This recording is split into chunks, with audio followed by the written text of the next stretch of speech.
ভাগ্য করে এমন একটা স্বামী পেয়েছি। বাজারে যদি ৳১,০০০ কেজি হয় সেটা বাড়িতে আসবে। বাজারে গিয়ে দেখে সাজিনা উঠেছে। সেই সাজিনাটা বাড়িতে নিয়ে চলে এসছে। এটা আমি দেখার পরে অবাক হয়ে গেছি যে এত তাড়াতাড়ি সাজিনা নেমে গেছে। অনেক এলাকায় অনেকটা বলে থাকে। অনেকে সাজনা বলে, অনেকে সাজিনা বলে, অনেকে খঞ্জন বলে। কে কেটা বলে থাকেন একটু কমেন্ট করে জানাবেন।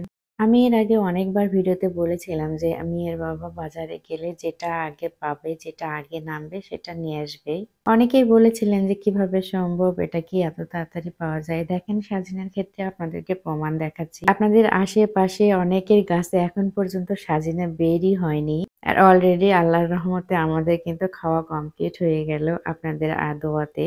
সাজিনা কিন্তু আমার খুবই পছন্দ। মোটামুটি সবাই কিন্তু খুবই পছন্দ করেন। তো সাজিনা কাটে নিয়ে। সাজিনা একদিন আগেই নিয়ে এসেছে। তো নিয়ে আসার পরে মাছ সেদিন পায়নি। তো মেয়ের বাবা বলতেছে, "এই সাজিনাটা রেখে দাও। আমি কালকে বাজারে যেয়ে মাছ আনবো। সেটা দিয়ে তুমি তরকারি রান্না করবা। একটু ঝোল, ঝোল করে রান্না করবা। খুবই ভালো লাগবে।" তো বাজার থেকে ২ টা মাছ নিয়ে এসছে।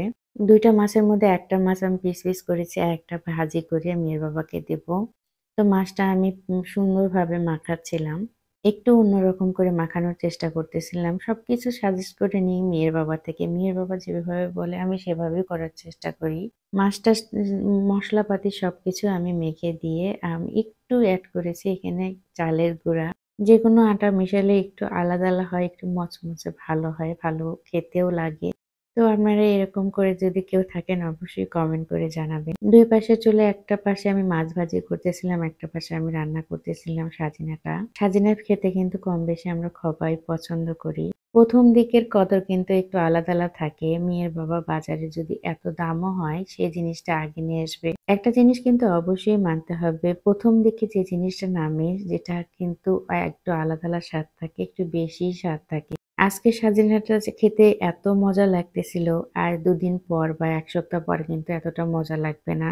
এটা কিন্তু আমার ক্ষেত্রে না, এটা কিন্তু সবার ক্ষেত্রেই। আল্লাহর কাছে অনেক, অনেক শুকরিয়া জানাই। এমন একটা স্বামী পেয়েছি আমি যে বাজারে গেলে যে জিনিসটা ১ম নামবে বা দেখবে সেটা নিয়ে আসবে। আমার বলতে হয় না বা আমার চাওয়া দরকার পড়ে না।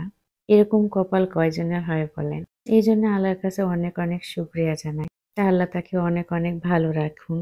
সবাই তার জন্য বেশি, বেশি করে দোয়া করবেন। আর সবার জন্য আমি অনেক, অনেক দোয়া করি। সবাই যেন এরকম একটা আমার মতন কেয়ারিং একটা জীবনসঙ্গী পান।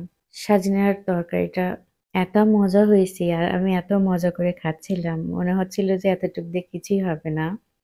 অল্প জিনিসে যদি বরকত থাকে সেটা কিন্তু অনেক বেশি মনে হয়। খেয়ে কিন্তু অনেক তৃপ্তি পাচ্ছিলাম আর মনে, মনে আল্লাহর কাছে অনেক শুকরিয়া জানাচ্ছিলাম। মেয়ের বাবা বাজার থেকে কোনো কিছু ১ম নিয়ে আসলে বলে, খাওয়ার সময় নাকি মনে, মনে কিছু চাইতে হয়। আল্লাহ তা পূরণ করে।